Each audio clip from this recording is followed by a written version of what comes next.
historias de Andrés Oppenheimer es una obra que muestra una crítica comparativa entre los países de América Latina y los asiáticos, resaltando las razones por las cuales en Latinoamérica nos encontramos rezagados en sectores en los que los asiáticos son potencias. Algo que Andrés Oppenheimer resaltaba es que fue que hizo una entrevista a Juan Manuel Santos antes de tomar la presidencia. Este le preguntaba que qué haría en su mandato y este resaltó que iba a impulsar las carreras técnicas, ya que hay muchos profesionales, pero pocos que abastezcan el mercado de carreras técnicas y cargos en los que se puedan desarrollar estos.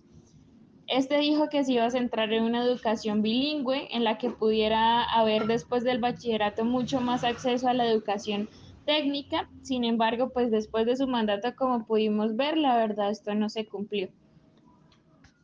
Después de una reunión en la que estuvo el expresidente uruguayo Julio Mario Santaguetti y Oppenheimer, este escuchó bromas sobre la magia y sobre la educación. Sin embargo, se dio cuenta que la educación es la única clave para el desarrollo sostenible, más que la economía. Por eso hablaremos de las 12 claves del progreso. Miremos más hacia adelante. El principal problema de economías como las de América Latina es la justificación de nuestras deficiencias sin buscar cómo superarlas y salir adelante, cosa que países más desarrollados llevan haciendo por años. La primera fase para salir de este tipo de situaciones que solo hunden cada vez más la economía es, aunque aceptar nuestro pasado, siempre fijar la mirada en el futuro, tomando lo que nos sirve de ejemplo en otros países para hacer lo mismo y lograr ser exitosos.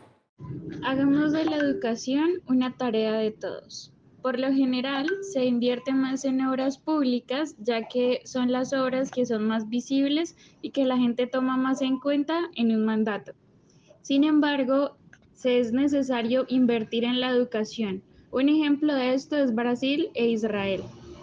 Tienen que haber figuras públicas de por medio para que haya más visibilidad, más inversión y mejoras en las políticas públicas. Inventemos un PIB educativo.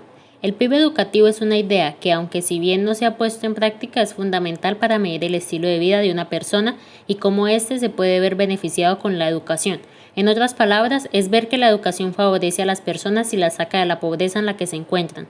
Si bien es cierto que el PIB de la economía da datos relativos acerca de lo que sucede en cada país, también es verdad que a menos de que se invierta en mejoras de educación y fomentos estudiantiles se va a poder sacar de la pobreza extrema en la que se encuentran muchos habitantes de Latinoamérica en zonas marginadas a donde actualmente la educación no llega o simplemente no es asequible.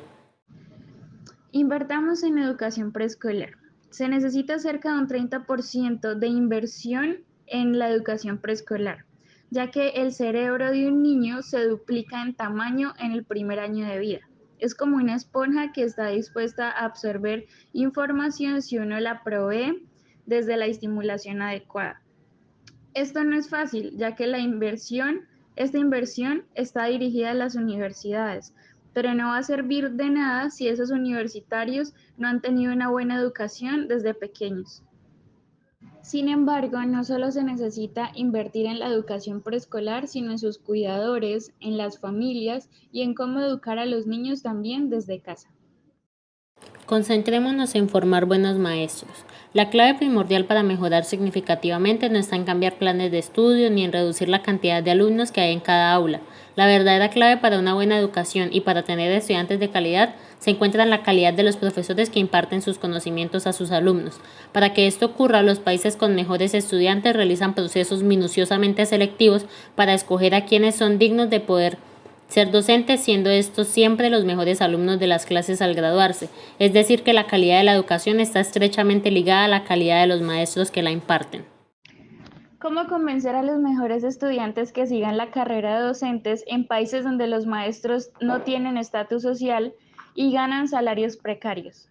En Inglaterra se ha convertido la docencia en solo 5 años el mejor ejemplo a seguir. Sin embargo, esto ha sido por un sistema de selección en un alto nivel de conocimiento en matemáticas, lectura, buena comunicación con los niños, ganas de aprender y motivación para enseñar, ya que esto va a tener un efecto en los futuros profesionales del mañana. Un maestro debería ser el eslabón más importante, ya que es el que educa a miles de personas y a los futuros profesionales. El estudio dice que no es necesario tener aumentos exagerados en el salario a los profesores, ya que este no es su principal fuente de inspiración y motivos para ser docente, y esto no va a incrementar la oferta de la profesión. Sin embargo, sí tienen que tener sueldos dignos, ya que son los encargados de formar a los profesionales del mañana. Ofrezcamos incentivos salariales. Los incentivos salariales son la mejor opción para incentivar no solo a los maestros, sino a la educación en general. En los países latinoamericanos en donde hay una búsqueda insaciable por generar más recursos para la educación, es evidente que ofrecer incentivos salariales basados en el rendimiento académico de sus alumnos en las aulas es la mejor alternativa no solo para aumentar los recursos a la educación, sino que además de esta manera se estaría aumentando la calidad de los estudiantes, factor muy importante si se tiene en cuenta todo lo que hemos tomado en consideración anteriormente. Hagamos pactos nacionales. Es necesario hacer pactos nacionales y acuerdos que duren más de 10 o 20 años, ya que las mejoras educativas suelen tardar este tiempo en dar resultados visibles. Por lo tanto, para evitar que cada nuevo gobierno deshaga los avances educativos del antecesor, es oportuno fijar metas y pactos que no se puedan deshacer, ya que muchas veces estos recursos se destinan hacia otras obras en las cuales sea más visible y el pueblo pueda decir que fue un buen gobernante. Forjemos una cultura familiar de la educación. La cultura de la educación comienza en casa. Es importante que no solo los estudiantes deseen estudiar, sino también que los padres se vean involucrados en el desarrollo estudiantil de sus hijos, buscando la excelencia no solo en ellos, sino en las instituciones a las que ellos acceden. Además, es muy importante el incentivo no solo con reconocimientos, sino también con incentivos económicos, en donde otros estudiantes vean alumnos modelos y ejemplos a seguir para poder cada vez más aumentar la cultura educacional y cada vez los estudiantes estén más incentivados en ganar galardones y participar en concursos de ciencias, tecnologías, entre otros. Rompamos el aislamiento educativo. No solo se trata de enviar a nuestros estudiantes al extranjero a reforzar sus estudios o a que hagan especializaciones y maestrías, sin implementar una cultura idiomática en nuestras universidades. ¿Cómo es posible que en la Universidad de Buenos Aires, siendo la mayor del país y la más reconocida, el inglés ni siquiera sea un idioma obligatorio? Los países muchas veces no permiten los acuerdos internacionales o no permiten que las universidades extranjeras se establezcan en el país por miedo. Sin embargo, nos estamos perdiendo de muchas oportunidades y educación de calidad. Es necesario no solo enviar a nuestros estudiantes al extranjero, sino prepararlos para este mundo exterior. Atraigamos inversiones de alta tecnología. Para atraer inversores de alta tecnología hay que crear un ambiente al cual ellos quieran llegar e invertir. La mejor manera de hacer esto es incentivando a la educación y al desarrollo de la ciencia y la tecnología, brindar las bases y los incentivos necesarios, no solo económicos, sino que además propiciando instalaciones dotadas de todo lo que se necesita para desarrollar un proyecto y hablar de innovación. Con esto se da un espacio interesante al cual se verán atraídos los inversores extranjeros.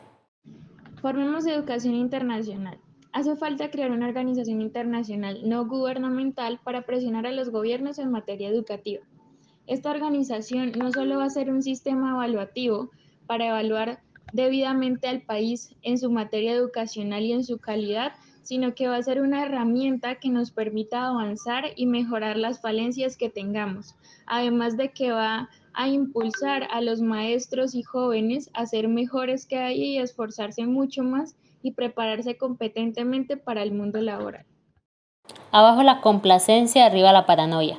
La complacencia de nuestros sistemas educativos es lo que hace que muchos países de Latinoamérica no prosperen, pues se ven tan influenciados por pequeños avances que no se dan cuenta que hace muchos años nos hemos quedado atrás en términos de educación.